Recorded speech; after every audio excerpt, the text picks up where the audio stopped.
Batman Beyond was probably the most elaborate and unique series out of all the classic DCAU TV shows.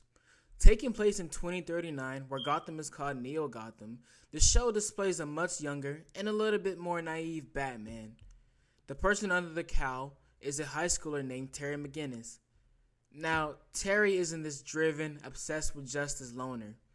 He was a little more easygoing and had a little bit of a sense of humor to him. It's a school night, boys and girls. I'm gonna have to call your folks. Now, he wasn't this wisecracking jokester with many quips, but it wasn't rare to see Terry with a smile on his face. Now, Terry is being guided by a much older and broken Bruce Wayne, still being voiced by Kevin Conroy. Why were you so sure those voices weren't coming from you? Well, first, I know I'm not psychotic. This incarnation of Bruce Wayne appears very bitter and tormented. You can really tell he's been through it all.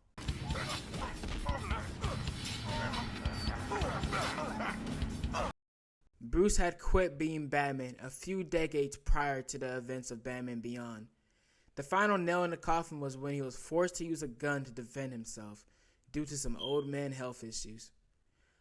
A few years later though, Terry McGinnis stumbled into the Batcave and he discovered that Bruce Wayne and Batman were one and the same. Jeez, no wonder he could fight. Eventually, Terry goes out his way to steal the Batsuit and attempts to avenge his slain father. Bruce is not pleased at all when he discovers that his Batsuit has been stolen. Now listen to me, McGinnis. I want that suit back, and I want it now. Now's not a good time. That suit is not yours. You had no right. Somebody had to do something, and you sure weren't about to. I'm warning you. Can't move.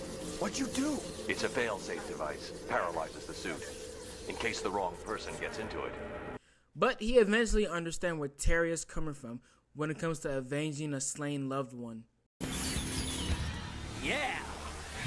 After Terry knows the guy who murdered his father, him and Bruce form a partnership together. I accept nothing short of excellence from all who work for me. I think I can handle it. Very good then, Mr. McGinnis. Welcome to my world.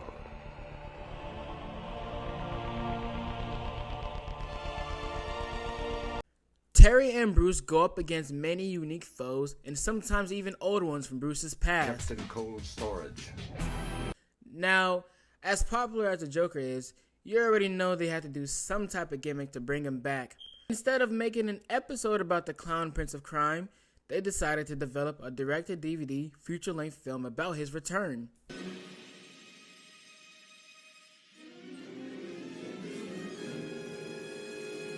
Hello, Gotham. Joker's back in town.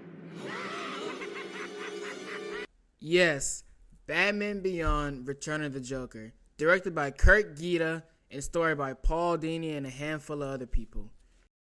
Now, this movie was greenlit after the cancellation of Boyd Kirkland's Batman Arkham, the sequel to Batman and Mr. Freeze Sub-Zero. With them being able to work on a Batman Beyond movie, it gave the producers a chance to answer some unanswered questions about what happened in between the years of Batman the Animated Series and Batman Beyond. Now, there's actually two versions of the movie that exist. The original cut, which is a little more graphic and violent, and a censored cut, toning all of that down. The censored cut was initially released in 2000, but shortly after its release, fans petitioned for the raw and uncut version of the film to be released.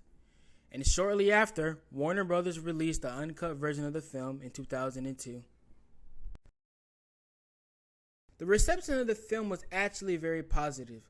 The critics didn't really have anything bad to say about it. Warner Brothers even intended on making a sequel to the film, but the sales weren't too great when the film released, so the sequel was never greenlit. That's actually tragic as fuck, because if you do some research, the plans they had for the movie were actually pretty interesting. It had more callback characters like an elderly Dick Grayson and Catwoman. It was also going to focus more on the genetic origin of Terry McGinnis. He's technically Bruce Wayne's son due to Bruce Wayne's DNA being injected within Terry's dad right before he procreated to create Terry. I know, right? What the fuck? But the movie eventually got canceled. I'm guessing the idea was still stuck in their heads though, because Terry's weird genetic origin was later adapted into the Justice League episode Epilogue. Now, let me tell you, Batman Beyond Return of the Joker was my first introduction to Batman Beyond, right? And the way this character was introduced in this film was the coolest shit I had ever seen in my 3 or 4 years of living. Bro, this fella's design is actually cold as fuck. Now I fuck with the classic Batman look, right? Don't get me wrong. But the way to design Batman Beyond was just to be way more cool. It's so simplistic and sleek, yet at the same time is unique and just the coolest shit ever. And on top of that, his suit was way more advanced on some Iron Man shit. See, when my mom rented this movie for me at Blockbuster, I cannot stress enough how many times I watched this film back to back. I watched this movie over and over and over and over again and again. This movie was the shit back in the day, and I just couldn't get enough of it. Now, after hearing all that, you may view me as biased during this video, but let me tell you, nostalgia is not blinding me. This movie still kicks ass till this very day.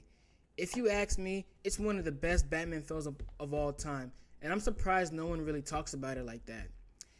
Yeah, it was well received when it released, but whenever someone talks about this movie, they're like, oh yeah, Batman Beyond Return of the Joker.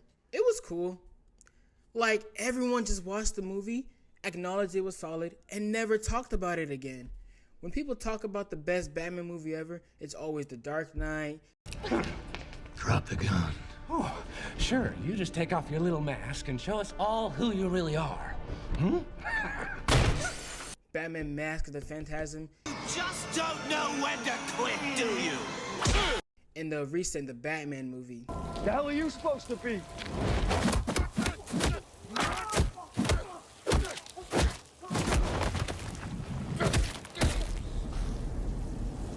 I'm vengeance.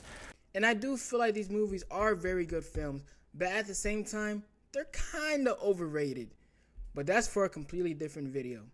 But I'm here to tell you that Batman Beyond is up there for sure, for sure. See, everything that's good about the Batman Beyond series is present here in this movie, but like times 10. Like, Batman Beyond, it's a decent show and all, but it felt pretty lackluster at times, not even gonna lie. The writing wasn't always the best, and some episodes felt like a drag, and the tone of the show felt very relaxed and kinda underwhelming. The show was damn near ASMR with its soft-spoken voice direction. So what kind of after-school job is this anyway? Well, I do errands. Sort of. It's kind of hard to describe. Don't get me wrong, I love the show and all, but it's definitely far from perfect. But the film is damn near the polar opposite of the show. It adds that extra bit of rhythm and oomph the show was lacking. You gotta watch the movie and the show to know exactly what I'm talking about. The soundtrack, still being the heavy metal techno type, sounds more intense and really gets you pumped.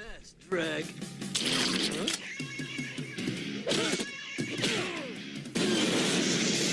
The soundtrack is complemented with solid fight scenes as well, with nice and fluid, ageless animation.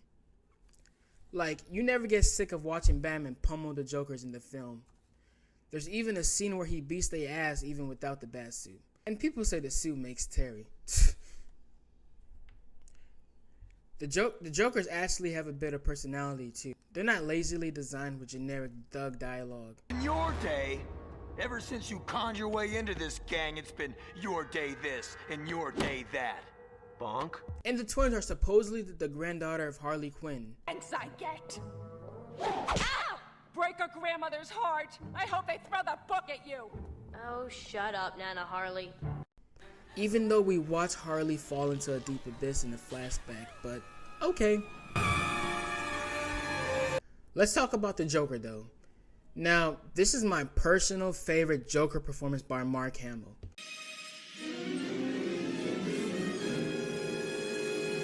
Hello, Gotham. Joker's back in town. It just feels as though he's at the top of his game here. His performance in the animated series is far from bad, but he had just started voicing the Joker at the time, so there was plenty of room for improvement. Razor. Now look, my rude friend.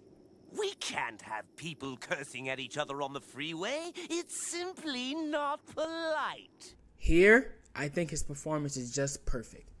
Within the film, it looks like the Joker is literally just being himself. His dialogue and delivery feels so authentic. Like, this is something the Joker would actually say if he knew Batman's true identity. I must admit, it's sadly anticlimactic. Behind all the sturm and batarangs, you're just a little boy in a play suit crying for mommy and daddy. It'd be funny if it weren't so pathetic. No, what the heck, I'll laugh anyway.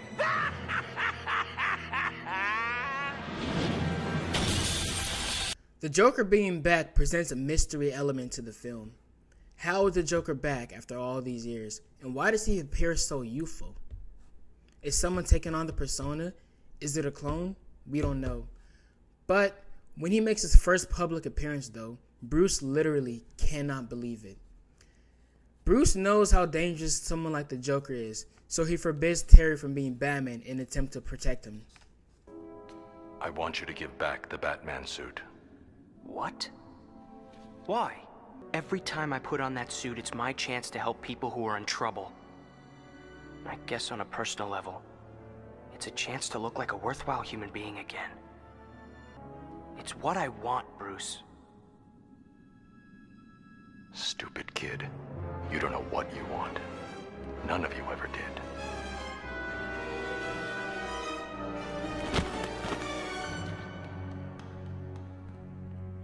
When it comes to the Joker, Bruce and Barbara act like he's Voldemort or something. So, the Joker, huh? Looks pretty spry for a guy who's got to be, what, mid-80s? Any theories on that? Clone? Robot? Suspended animation due to floating around frozen in a block of ice? Shut up and drive. Yes, sir. They won't tell Terry a single detail about the Joker. Yeah, you can tell they really don't want to get him involved. Also, they probably don't want to relive any of the memories that involve the Joker either. But when Terry gets ambushed and Joker hospitalizes Bruce, Barbara describes to tell Terry about the last time the Bat family encountered the Joker. It gets presented to us through a flashback, and it's actually a really solid, emotional, and compelling short story. It gets revealed to us that the Joker kidnapped, tortured, drugged, and brainwashed Robin, aka Tim Drake, into this creepy little Joker kid. During the process of this, Joker is able to get Tim to tell him Batman's secret identity. And instead of making a big deal out of it, he just makes a joke about it, which actually makes me chuckle myself. It's true, Batsy. I know everything. And kinda like the kid who peeks at his Christmas presents, I must admit, it's sadly anticlimactic. Behind all the sturm and batarangs, you're just a little boy in a play suit crying for mommy and daddy. It'd be funny if it weren't so pathetic. No, what the heck, I'll laugh anyway. Batman isn't too pleased with this at all, so he gives Joker one of his legendary ass whoopings.